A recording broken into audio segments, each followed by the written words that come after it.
Hey everyone, ready for another deep dive? Today we're tackling something we all do every single day. Problem solving. Oh yeah, it's something we all do whether we realize it or not. That's right. And I actually find this stuff super fascinating. We've got a great collection of research for this one and some excerpts from a cognitive psychology textbook called Problem Solving Perspectives from Cognition and Neuroscience. It's a really interesting book. It is. It dives into how our brains solve problems, like those mental processes we often don't even realize we're using. Plus, it looks at techniques used by both everyday people and experts in different fields. It's a pretty comprehensive overview. It is. And that's kind of our mission for this deep dive, Yeah. to unlock those secrets of the problem-solving brain, see how it all works, maybe even pick up some strategies to become better problem solvers ourselves along the way. What do you think? Sounds like a plan. And a good place to start might be with the very definition of problem solving. It might seem straightforward, but there's actually more to it than you might think. Okay, I'm all ears. What exactly is problem solving? At its core, it's about finding a path toward a goal. Sometimes that goal is super clear, like when you're solving a math equation or something. Yeah. But often it's more like navigating a maze where we only recognize the solution once we stumble upon it. Right. It's like you don't always know what the solution looks like until you get there. Exactly. Now, the interesting thing is this book approaches this whole concept from all these different angles. We've got behaviorists, Gestalt psychologists, educationalists, and cognitive psychologists all weighing in on problem solving. Multiple perspectives. That's what I like. Yeah. So, what does each of these schools of thought bring to the table when it comes to understanding how we solve problems? Well, for example, behaviorists, they're all about observing those actions we take while we're trying to solve a problem.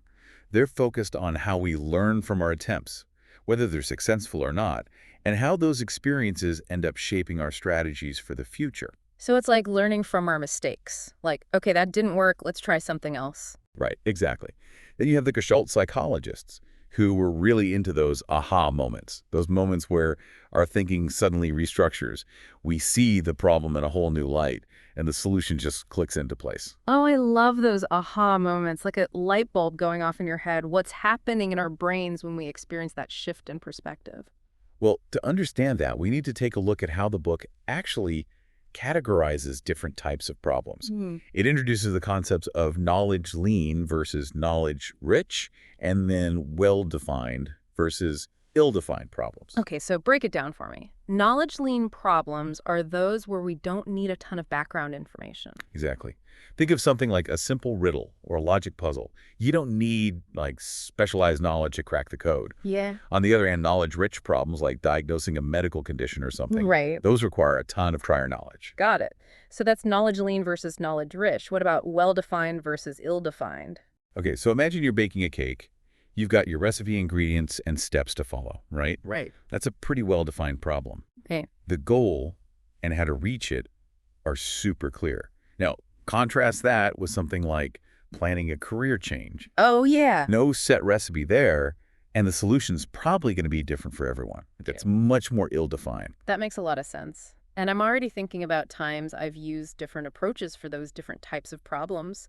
But now I'm curious, does our brain actually use different strategies depending on the type of problem we're facing? That's a fantastic question. And it leads us right to the concept of mental models, those internal representations our brains create to kind of simulate the problem we're trying to solve.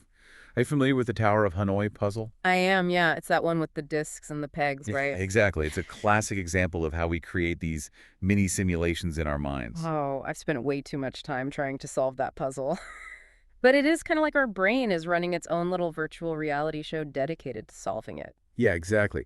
And what's so fascinating is that each possible arrangement of those disks represents a different state in the problem-solving process. And all those potential states and moves create a network called a search tree. Think of it like a map of all the different paths we could take to reach the solution. Okay, wow. My brain is doing some mental gymnastics here. So we've got mental models, we've got these search trees. It sounds like a whole universe of activity happening inside our heads just to solve a simple problem. It is. And it gets even more complex when you think about how many possibilities there are for some problems. It's not always as simple as moving a few disks around. Right. Like what happens when the search tree for a problem is absolutely massive? Does our brain just get overwhelmed? You've hit on a really important point. For simpler problems, We can hold a decent chunk of that search tree in our short-term memory. But as the complexity ramps up, our brains have to get a bit more creative.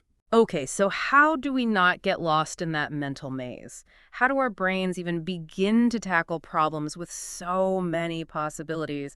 I mean, it's got to be exhausting to consider every single option. Well, this is where those mental shortcuts I mentioned come into play. We call them heuristics. They're like rules of thumb our brains use to simplify the problem-solving process. Heuristics. That's a great term. I feel like we use heuristics all the time without even realizing it, like choosing a restaurant based on online reviews or sticking to a familiar route even if there might be a faster way. Those are perfect examples. We're constantly using these mental shortcuts to navigate our daily lives and make decisions. That's fascinating. So give me some more insight into these heuristics. What are some of the common ones our brains rely on when we're trying to solve problems? Okay, well, two common ones are called hill climbing and means-ends analysis. Imagine you're lost in a dense fog and you're trying to find your way out. You decide to always walk uphill, figuring that'll eventually lead you to higher ground and out of the fog. Okay, so you're just focusing on making progress, even if you can't see the whole path. Exactly. That's basically what hill climbing is, taking actions that seem to get you closer to your goal, even if the full path isn't clear. I can see how that would be useful, but isn't there a risk of, like, getting stuck? What if always going uphill leads you to a dead end? That's a great point. Hill climbing definitely has its limitations, Mm. and that's where means-ends analysis comes in. This one's a bit more strategic. You basically break down a big problem into smaller, more manageable subgoals. Oh, I see. So instead of just blindly going uphill, you're creating a mental map, identifying those key milestones along the way. Exactly. And the book uses a great example of planning a trip to Crete. You might not know every single step yet, but you know you'll need to book flights, find accommodations, plan activities, and so on. Right. Each sub-goal brings you closer to the overall objective, even if the entire route isn't clear from the start. Exactly. And this kind of thinking is something we do all the time, whether we're planning a vacation, writing a paper, or tackling a complex work project. It makes a lot of sense. It's like breaking down a giant puzzle into smaller, more manageable pieces. But this whole conversation about heuristics and mental shortcuts, it makes me wonder if our brains are constantly seeking these efficient pathways, does that mean they're also on the lookout for familiar patterns? Like trying to connect a new problem to something we've already solved. You're absolutely right. And that brings us to another powerful tool in our problem-solving arsenal: analogies. Analogies, that's a good one. It's like saying, hey, I've seen this movie before, even if the actors are different. Exactly. Our brains are constantly searching for connections, for ways to map the structure of a familiar problem onto a new, unfamiliar one. And the book gives this really striking example that links a military strategy to a medical challenge. Imagine a general trying to capture a fortress that's heavily guarded. If they send their whole army down one road, they're super vulnerable to attack. But what if they divide their forces and approach from multiple directions? They can overwhelm the fortress's defenses. It's like that medical challenge of, say, targeting a tumor with radiation. A single high-intensity beam could damage healthy tissue.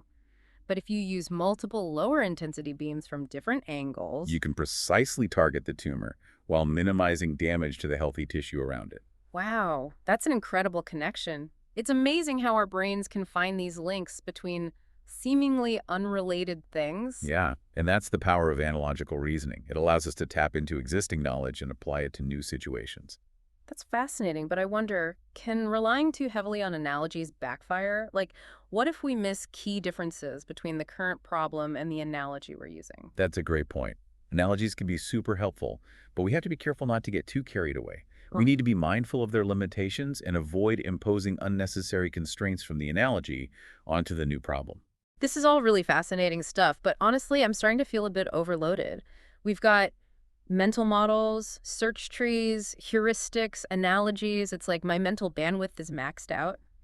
Does the book offer any guidance on how to manage all this mental traffic? Like, how do we avoid cognitive overload when we're trying to solve problems? It does. It introduces this concept called cognitive load theory, which explores just how much information our working memory can handle at once and what factors contribute to that mental strain. Cognitive load theory. Okay, I'm intrigued. Tell me more. Think of your working memory as a mental workspace where you process information. It's got a limited capacity, and if we overload it, things start to get messy. The theory breaks down cognitive load into three types: Intrinsic, extraneous, and germane. Okay, three types. Intrinsic, extraneous, and germane. I'm guessing intrinsic load is about the inherent complexity of the information itself, right? Like trying to understand quantum physics is going to have a higher intrinsic load than, say, learning to tie your shoes. You got it. Some concepts are just more demanding to process, no matter how they're presented. Then you've got extraneous load, which stems from the way information is presented.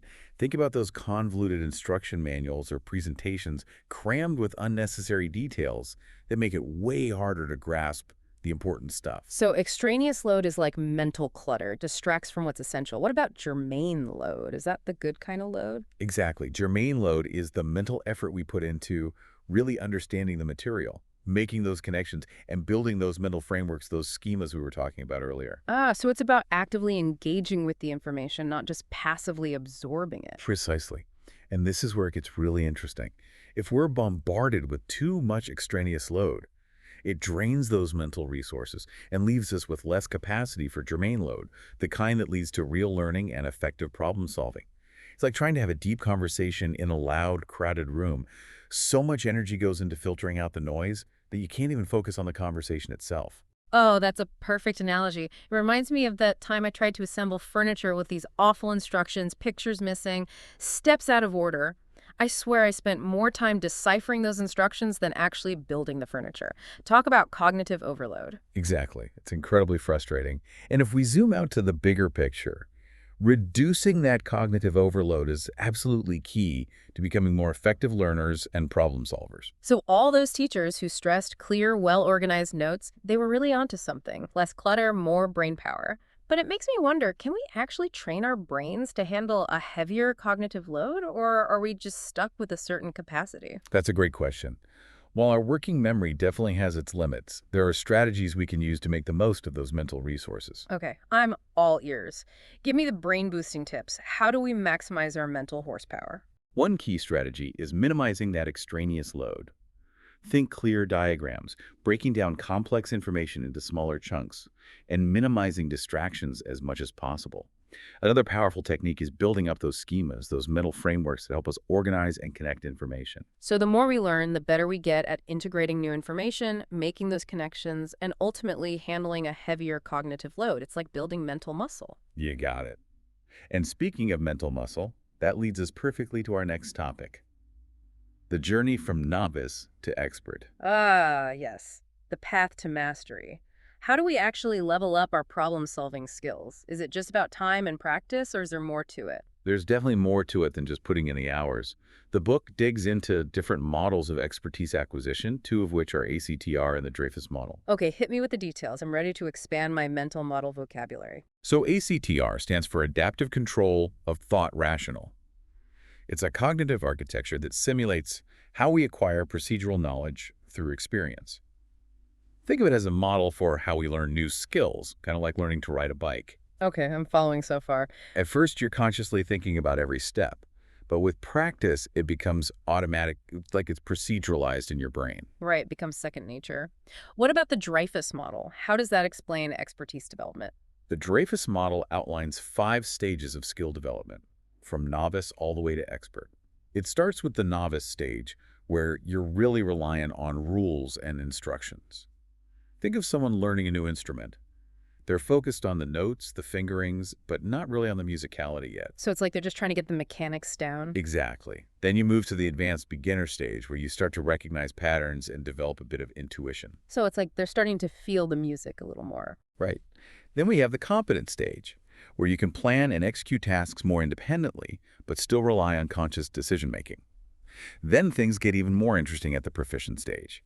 Here, you start to see the bigger picture, understand the underlying structure of problems, and you make decisions much more quickly and effortlessly. It's like entering that flow state. Oh, yeah, that flow state where everything just clicks. Exactly. And finally, we reach the expert stage, where performance is fluid, intuitive, and almost effortless. So it sounds like expertise isn't just about having a lot of knowledge. It's also about that deep understanding, that intuition that lets you see connections and solve problems in a way that beginners simply can't. That's exactly it. And a key ingredient on this journey is what we call deliberate practice. It's not just about mindlessly repeating a task. It's about pushing beyond your comfort zone, seeking feedback, and always looking for ways to refine your skills. So it's not just about practice, it's about how we practice. We have to be intentional, focused, always looking for ways to improve. But I have to ask, does all this practice, all this expertise development actually change our brains, like physically change them? It absolutely does. The book touches on some amazing findings from neuroscience that really shed light on how our brains physically change as we become more skilled problem solvers. Okay, now that's what I'm talking about. This is where it gets really mind-blowing. What can neuroscience tell us about how the brain actually solves problems? I mean, it seems like we should be able to, like, see it happening somehow. Well, brain imaging techniques like fMRI have revolutionized our understanding of the brain. It allows us to actually see which areas of the brain are active during different tasks, including problem solving. So we can actually witness the brain in action, like solving problems in real time? Pretty much. It's amazing. And when we're faced with a challenge, two key players are the prefrontal cortex, or PFC, and the right hemisphere's anterior superior temporal gyrus. The prefrontal cortex and the anterior superior temporal gyrus. Okay, keep going. So the PFC is like the command center. It's crucial for planning, decision-making, and especially important for problem solving, inhibiting those pesky distractions that can derail our thinking. So it's like the PFC is the mental traffic cop keeping everything running smoothly. What about that other brain region you mentioned? What's its role? That area, the anterior superior temporal gyrus, that's the one that's linked to those aha moments of insight, those times when the solution seems to pop into your head out of nowhere. It's amazing. We can actually see those sparks of insight happening in the brain. Wow, that's incredible. So as we become better problem solvers, are we essentially strengthening the connections in those brain regions? Like, are we making them more efficient somehow? That's a big part of it, yeah. As we practice and refine those problem-solving skills, the neural pathways between these regions and within them become more efficient. It's like paving a smooth mental highway. The more we use it, the faster and smoother the traffic flows. This is all so fascinating. I'm already starting to see problem solving in a whole new light, and I'm just itching to learn more. Me too. But before we dive into even more brain regions and neural pathways, let's bring it back down to earth for a minute and talk about those everyday problems we all face. Good idea. It's great to understand the science, but how do we actually apply this knowledge to become more effective problem solvers in our daily lives? Right. How do we make this practical? Well, the book highlights a strategy called worked examples, which is essentially studying how others have successfully tackled similar problems. It's one of the most effective ways to learn. Ah, so it's like having a mentor guiding you through the steps, showing you the ropes. Exactly. And it can be applied to so many different situations. Imagine you're grappling with a complex math problem. Instead of just staring at the equation and feeling lost, you could study a worked example of a similar problem, understanding the reasoning behind each step. It's like having that step-by-step guide, breaking down the problem into manageable chunks and seeing how each piece fits into the solution. You got it. And the book even uses the example of a classic train problem. You know those scenarios with two trains leaving different stations at different speeds? Oh, yeah, I remember those from school. Always tripped me up. Well, it turns out that even subtle changes in the wording of those problems can make them significantly easier or harder to solve. So it's not just about the math itself, it's about how information is presented, how the problem is framed. Exactly. And by studying worked examples, we can start to pick up on those subtle cues, those nuances that can help guide us towards the solution. It's like having a mental mentor pointing out those potential pitfalls and helping us avoid those common mistakes. This is giving me so much to think about. That's what we're here for. Seriously, this has been an awesome first part of our deep dive. I'm already starting to see problem solving in a whole new light, and I can't wait to dig into even more strategies in the next part. Me too. It's going to be great. I'm ready. Welcome back. Ready to keep exploring those problem-solving secrets. Oh, absolutely. Last time we left off talking about worked examples and how helpful they can be for learning and problem solving. Right. And there's another really interesting layer to this whole idea of worked examples. It turns out that the way those examples are presented can make a huge difference in how effectively we learn from them. Oh, really? So it's not just about having the steps laid out. There's more to it. Exactly. Think about it this way. Have you ever tried to follow a recipe that was poorly written, steps all out of order, missing information? Yes. It's a recipe for disaster, literally. You end up with a kitchen that looks like a bomb went off, and whatever you were trying to make is totally inedible. Exactly. And it's the same with worked examples. If those steps aren't presented in a clear and logical way, or if there's a ton of extra information cluttering things up. It's like that cognitive overload we talked about earlier. Our brains just get bogged down and it's harder to extract the key insights. Exactly. And that's where this concept of fading comes in. It's like starting with a fully worked example, where every single step is shown, but then gradually removing some of those steps as the learner progresses. So it's kind of like taking the training wheels off a bike gradually as someone learns to ride. You give them that support at first, and then as they gain confidence and skill, you let them take on more independently. That's a perfect analogy. And the research shows that this fading technique can be super effective for learning all kinds of things, from math and coding to learning a new language. That makes me wonder if there's like an optimal rate of fading. Is it better to remove that support quickly or slowly? Does it depend on the person? That's a great question. It seems like the ideal pace really depends on the learner's prior knowledge and the complexity of the material. So if someone's totally new to a topic, you'd probably fade more slowly, giving them time to absorb each step. But if they have a bit more experience, you could pick up the pace a bit. So it's about finding that sweet spot between providing enough support to prevent frustration, but not so much that they become overly reliant on it. Exactly. You want to encourage independence. And this ties back to our earlier conversation about expertise development. Remember how we talked about those different stages?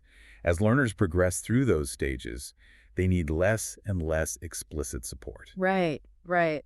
This is giving me so much to think about in terms of how we approach learning and teaching. It really highlights the importance of tailoring things to the individual's needs and level of expertise. It does. And it actually reminds me of another powerful tool we have at our disposal when it comes to problem solving: visual representations. Ah, yes, the power of visuals. Sometimes words just aren't enough. A picture can convey a complex idea way more effectively. Absolutely. And the book really emphasizes how visual representations can help us solve problems in several ways. Okay, I'm all ears. Tell me more about how visuals can boost our problem-solving abilities. Well, for starters, they can help manage that cognitive load we were just talking about. They present information in a more compact, digestible format. So instead of wading through paragraphs of text, we can grasp those key concepts more easily with a well-designed diagram or illustration. Exactly. And visuals can also help us see relationships and patterns that might be hidden in those text descriptions. Right, it's like those connect the dots puzzles. You don't always see the full picture until you start connecting those individual points. And a good visual can help us do that with complex information. Exactly. And another awesome thing about visuals is that they tap into our spatial reasoning skills. Mhm. That's our ability to think about objects in third dimensions, to mentally rotate and manipulate them. Ah, spatial reasoning. Now that one always gave me trouble. Like I remember doing those mental rotation tasks back in school and Well, those spatial skills are super valuable for all kinds of problem solving, from engineering and architecture to navigating a new city. so a well-designed visual representation can actually engage those spatial circuits in our brains, giving us a leg up when we're tackling those spatial challenges. Exactly. It's not just about aesthetics. It's about activating a different way of thinking. This is making so much sense. And it's not just for those folks designing bridges or buildings or whatever. Visual tools can be super helpful for everyday problem solving too. Absolutely. Use whiteboards, sticky notes, even just sketching on paper. So don't underestimate the power of a good doodle. Exactly. It's about finding the tools that work for you and your problem-solving style. This is giving me so many ideas for how to use more visuals in my own work. It's a good reminder that we don't always have to be so word-centric. But speaking of different approaches, there's another aspect of problem solving I'd love to explore: collaboration. Ah, yes, the power of teamwork. Two heads are often better than one, especially when it comes to those really tricky problems. Because sometimes we get stuck in our own little mental silos, right? We need those outside perspectives to challenge our assumptions, spark new ideas, help us see the problem from different angles. You hit the nail on the head. The book points to some really interesting research that shows just how beneficial collaboration can be for problem solving. Okay, so tell me, how does working with others actually boost our problem-solving skills? Is it just about having more brain power in the room, or is there something else going on? It's definitely more than just adding more brains to the equation. One of the biggest benefits is the diversity of perspectives that a team brings to the table. Everyone has their own unique knowledge, experiences, ways of thinking. It's like having a mental toolbox with a wider variety of tools. Exactly. And when Yeah. we combine those diverse perspectives, we're more likely to come up with a broader range of ideas, think outside the box, and avoid those mental blind spots that can lead us down the wrong path. It's like that saying, two heads are better than one, but maybe with a toolbox analogy thrown in. And it seems like collaborating would also force you to be more actively engaged with the problem. Like you can't just sit back and passively listen while everyone else does the thinking. That's another great point. When we work with others, we have to explain our ideas, justify our reasoning, and really articulate our thoughts. And in doing so, we might uncover flaws in our logic or even discover new insights that we wouldn't have seen on our own. Exactly. That back and forth, that collaborative refinement process can be incredibly valuable. But it's important to remember that collaboration isn't always a magic bullet. Right. Because, let's be real, teamwork definitely has its downsides. Personality clashes, communication breakdowns, that whole groupthink phenomenon where everyone just agrees to avoid conflict. All very real challenges, and the book acknowledges those potential pitfalls. It emphasizes the importance of clear communication, setting shared goals, and fostering an environment of mutual respect. It's about creating a space where everyone feels comfortable sharing their ideas, where different perspectives are valued, and where constructive criticism is welcomed. It's about building a team that's greater than the sum of its parts. Well said. And it makes me think about another powerful force that's shaping how we solve problems: technology. Ah, yes. Technology. It's not just about those gadgets and gizmos. It's about those tools that can expand our cognitive abilities, connect us with others, give us access to a ton of information. Exactly. And the book touches on some really interesting ways that technology can enhance our problem-solving abilities. Okay, tell me more. How can technology help us level up our problem-solving game? Well, one really obvious advantage is access to information. With the internet, we have a huge library of knowledge, data, expert opinions. It's all instantly available. It's amazing how much information is out there, but it can also be a bit overwhelming, to be honest. Oh, for sure. It's a lot to sift through. But developing strong research skills can help us navigate that sea of information and find what we need to solve a specific problem. So Google it isn't necessarily bad advice, as long as we're being smart about the sources we're looking at. Exactly. And it's not just about finding information. Technology also lets us connect with others, collaborate, and tap into that collective intelligence of a global community. Right. We can connect with experts from all over the world, get feedback on our ideas, work together to solve problems in ways that just weren't possible before. And that global interconnectedness can be so powerful. But it's super important to remember that technology isn't a cure-all. Right. It's a tool, not a solution in itself. We still need to bring our own critical thinking skills to the table. Absolutely. We can't just blindly rely on algorithms or let technology do our thinking for us. The book warns against becoming overly dependent on technology and stresses how important it is to maintain our own ability to solve problems independently. So it's about finding that balance between leveraging those powerful tools and honing those essential human skills that make us good problem solvers in the first place. Well said. This has been such a thought-provoking conversation. I'm already seeing all those different facets of problem solving in a whole new light. It's been a pleasure exploring these ideas with you, and we still have more ground to cover. Okay, I'm ready for more. Welcome back for the final part of our problem-solving deep dive. I have to say, my brain is feeling pretty full after all that. It is a lot to take in, isn't it? It is. We've explored mental models and heuristics and visuals and collaboration, even how technology is shaping our approach to problem solving. But I feel like there's still one really important piece missing. You're right. We can have all the mental tools and strategies in the world, but without this one crucial ingredient, it's all for nothing. Exactly. We can talk about heuristics and mental models all day, but without this foundation, it's kind of like trying to build a house without any bricks, right? Perfect analogy. We're talking about knowledge. Yes, knowledge, that foundation on which all effective problem solving is built. Couldn't have said it better myself. It all comes back to that vast network of facts, concepts, procedures, experiences, all that stuff we store in our long-term memory.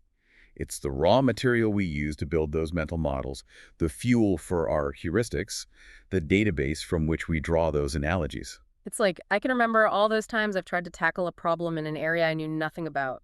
Talk about frustrating. You just end up wandering around the dark, bumping into things, getting nowhere. Exactly. And The book really stresses that knowledge isn't just about accumulating random facts. It's about organizing those facts into meaningful structures. So it's not just knowing a lot of stuff, it's about knowing how it all fits together, right? Seeing those connections in the bigger picture. Exactly. And those organized structures are what we call schemas.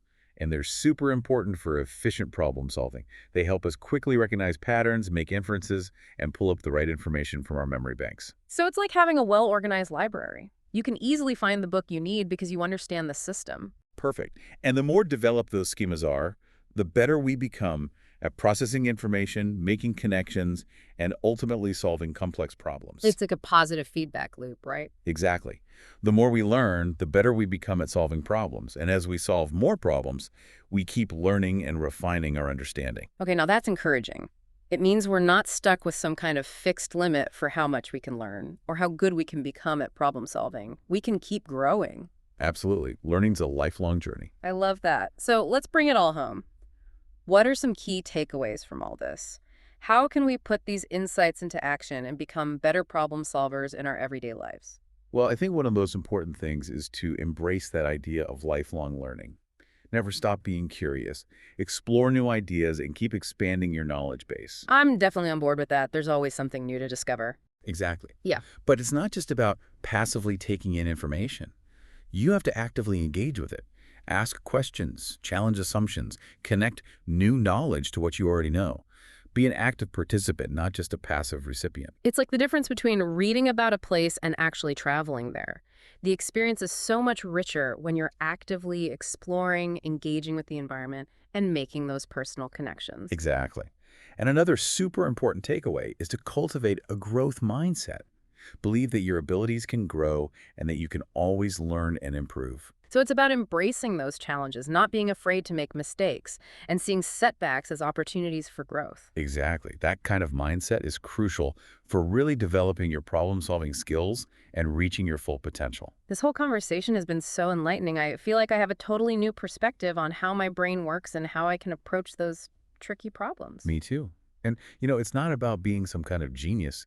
It's about understanding those mental tools you have and putting them to work. So true. So, to everyone listening out there, keep those mental gears turning, stay curious, and never stop learning. Until next time, happy problem solving.